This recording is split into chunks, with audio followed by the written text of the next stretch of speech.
just took another sip. I forgot how good it was. Oh my god.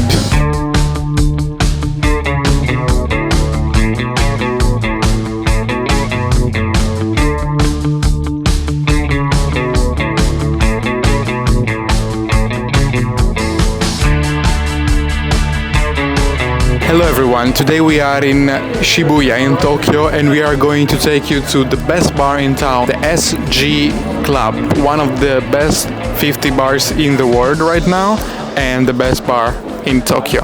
So let's get inside and start drinking.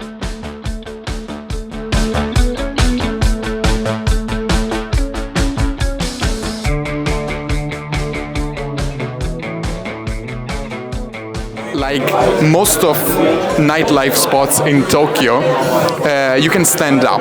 Like it's not a only sitting bar, it's a bar really to have conversations and meet people and socialize. It is a very loud bar, the music is just a little background, it's just the voices of the people that really make up the mood. The cocktails are all based on Japanese concepts, so they can contain soybeans, wagyu meat, they can contain, of course, the standard Japanese ingredients like sake or soju. But the real deal of the bar is not here upstairs where we are staying right now. Downstairs, there is the real bar where the master bartender tests what works and what not, and then the ones that are the strongest get promoted to be served also upstairs. The menu of the SG Club, at least the menu upstairs where we could get a standing spot, it is very simple. It's made up of 3 pages, and basically in the first page there are a bunch of gin-based cocktail, in the second page there are medium strength cocktail, and in the last page there are the strongest cocktails. For myself, I asked for a particular cocktail that is not actually in the menu but that I read from a book about, which is the Japanese cocktail, which is made with a Japanese mix that they do themselves: soju, washbone sugar, salt water, and normal water. Here we go with the Japanese cocktail, the cocktail that made this place become famous. So apparently in the Japanese mix, the one that they prepare themselves, there is soy milk and umeshu. It's a very delicate cocktail, but at the same time very complex. The soy milk definitely gives it a roundness, and you have the umeshu and the soju that are a little bit bitter but a little bit sweet, both of them. And then you have the special sugar that they use for this cocktail that really gives it a punch of sweetness. So it is a very complex in the sense that you have the acidity, which is pretty high, you have the sweetness, but you have the fruitiness and the roundness of the soy milk, which, to be honest, it is the first time that probably I see it incorporated in a cocktail. For this cocktail, I would give it definitely 10 out of 10 regarding the taste. Amazing. I would give it a 9 out of 10 for the wow factor, because it's definitely something special. You can feel it immediately, but it's still missing that spark to get a 10. And the presentation, classic, kind of basic, to be honest. They could have done something way better. There's not even a garnish on top, nothing at all. So I have to give it a 7. And I took the Tom Yum Kick, which is composed of Bombay Sapphire, so gin, kaffir, lime, lemongrass, galangal, and Thai chili. I love cocktails that have chili in them.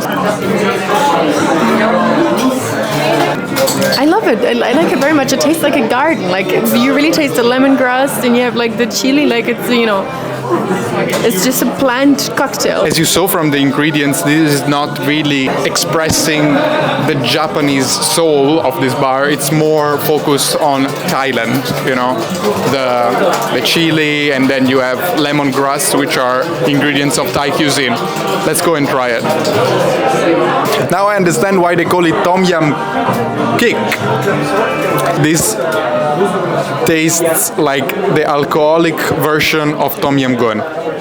Jojo never tried Tom Yum Goong before, so she doesn't know how does it taste like, and she couldn't make the connection.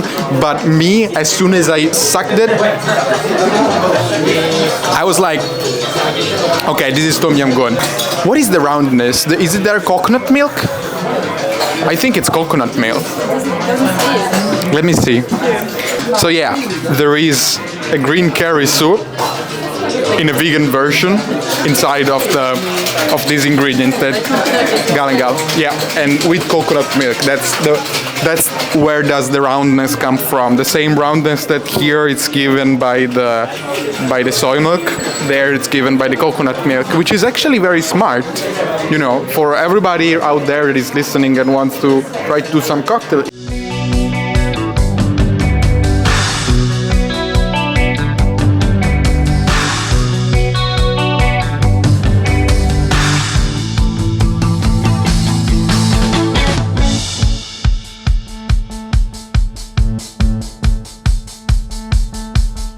We've been just moved downstairs into this little cubicle, very private, very exclusive it feels.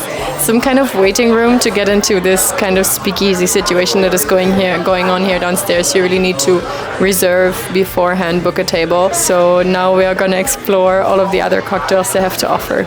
The menu here is completely different from upstairs. There are some experimental cocktails. Actually, I just took a look at some of them looked crazy. We will check what are the craziest and take two of them right now. My cocktail is called the Drunken Grandma's Apple Pie, which I love already the name. And it's made of baked apple, burnt butter, egg white, and white miso. This kind of contrast, and I'm in love. I'm in love already with the menu and with this whole kind of situation.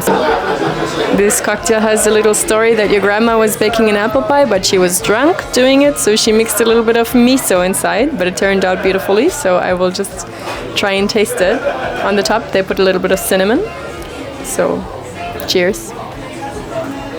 This is amazing. It's kind of a sour, but also there's this saltiness of the miso, and then I think also the rim is salt. Let me just...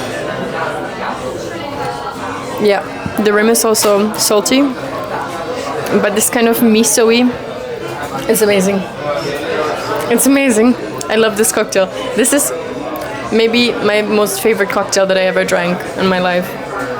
It really tastes like this kind of apple, cinnamon, buttery kind of comfort food, apple pie made by grandma, plus this kind of this little twist that makes it super special and super enjoyable. Taste, this is a 10 out of 10 for me. This is really, it's impressive and it's so pleasant. It's just like, oh, I want to drink this all day. That way, also the special factor for me, this is a 10 out of 10 because it has this kind of contrast, this kind of sweetness or even also sourness and saltiness. So 10 out of 10 is already said enough. The presentation, I don't know, this might be a full 10 out of 10 out of 10 out of 10 cocktail because look at this glass. This is just the essence of an elegant cocktail glassware for me. I love when they have a very, very long stem. I love when it's this kind of, just elegant but also ladylike kind of glass. I will take a whiskey nigiri, which is made of Japanese whiskey, kome, aged sake, which is already interesting, the vinegar usually used for sushi, and wasabi.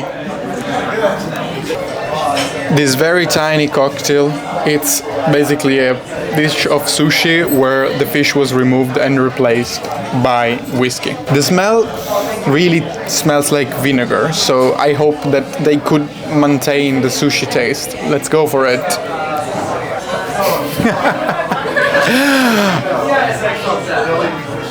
Oh my god. When you put it in your mouth, you can taste immediately the vinegar. Immediately. And then the wasabi and the sake come one after the other, and the whiskey that goes on the top of your mouth and goes all the way back.